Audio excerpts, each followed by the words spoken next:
Studies වලට ඔයාලව සාදරයෙන් පිළිගන්නවා. ඔන්න ඉතින් ගිය පාර වීඩියෝ එකෙන් මම ඔයාලට කියලා දුන්නානේ ෆොන්ඩන්ට් අයිසින් එකක් හදන්නේ කොහොමද කියලා. පොරොන්දුනා වගේම මම අද ඔයාලට මේ වීඩියෝ එක අරන් එන්නේ ෆොන්ඩන්ට් අයිසින් වලින් කොහොමද කේක් එකක් කවර් කරගන්නේ කියලා.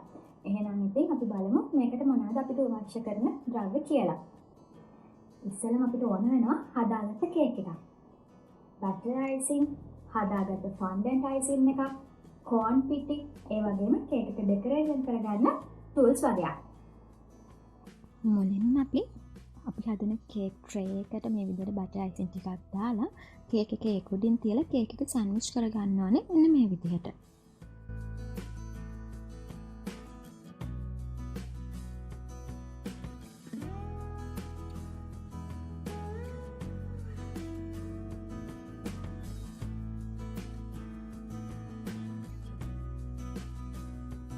ඊට පස්සේ කේක් එක සම්පූර්ණ බටර් අයිසින් වලින් කවර් කරගන්න ඕනේ.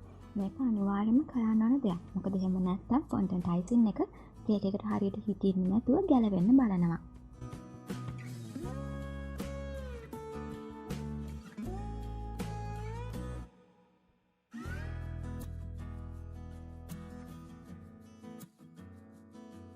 මේ විදිහට බටර් අයිසින් එකෙන් කේක් එක කවර් කරගත්තට පස්සේ අපිට තියෙන්නේ ෆොන්ඩන්ට් වලින් මේක කවර් කරන්න. මේ වගේ බෝඩ් එකක් අරගෙන ඒකට හොඳට කෝන් පිටි තවරන්න ඕනේ මෙන්න මේ විදිහට. ඒ වගේම අපේ රෝලර් එකේ කෝන් පිටි හොඳින් තවරන්න නම් අමතක කරන්න එපා. ඊට පස්සේ අපිට කරන්න තියෙන්නේ අපේ මේ ෆොන්ඩන්ට් අයිසින් ගොලය අපේ කේක් එකේ හැඩයට හොඳට රාල් කරගන්න එක. ඒක හරි පරිස්සමට කරගන්න ඕනේ. කෝන් පිටි හොඳට බෝඩ් එකේ තවරිලාද කියලා බලන්න. එහෙම නැති වුණොත් අනිවාර්යෙන් මේක බෝඩ් එකේ ඇලෙන්න බලනවා. අපිට ඒක කරදරයි. ඒ හින්දා අනිවාර්යෙන් හොඳට කෝන් පිටි තවරලා මෙන්න මේ විදිහට හැඩේ හොඳට එනකල් ඒක රෝල් කරගන්න ඕනේ.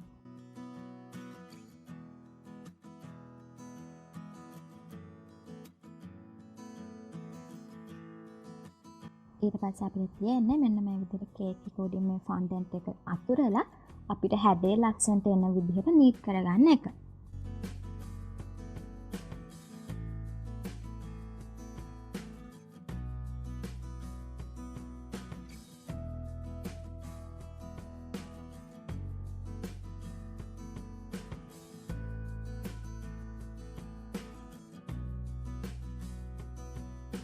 මෙන්න මේ විදිහට ෆොන්ඩන්ට් එක නීට් කරගත්තට පස්සේ වටේ තියෙන වැඩිපුර ඒවා හරි පරිස්සමට කපලා දාන්න ඕනේ.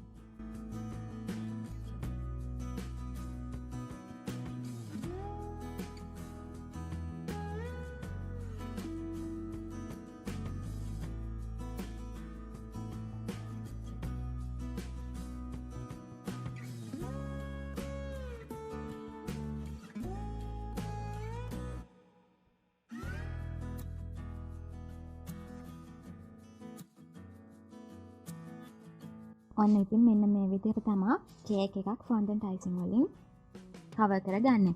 ඊට පස්සේ ඉතින් තියෙන්නේ ඔයාලා කැමති විදිහකට මේ කේක් එක ඩෙකොරේට් කරගන්න එක.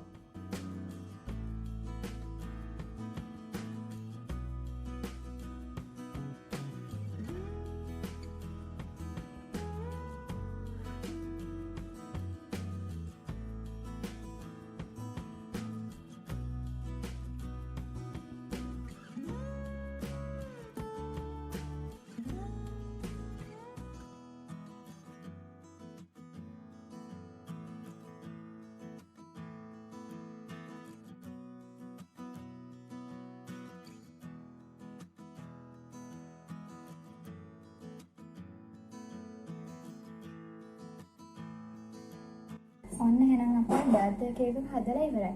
ඔයාලත් ගෙදරදීම ෆොන්ඩන්ට් වලින් බර්ත්ඩේ කේක් එකක් හදලා බලන්නකෝ ඔයාලා කැමති විදිහකට. එහෙනම් අලුත් රෙසිපි එකකින් අපි ඉක්මනටම හමු වෙනකල් ඔයාලා හැමෝම පරිස්සමෙන් ඉන්න.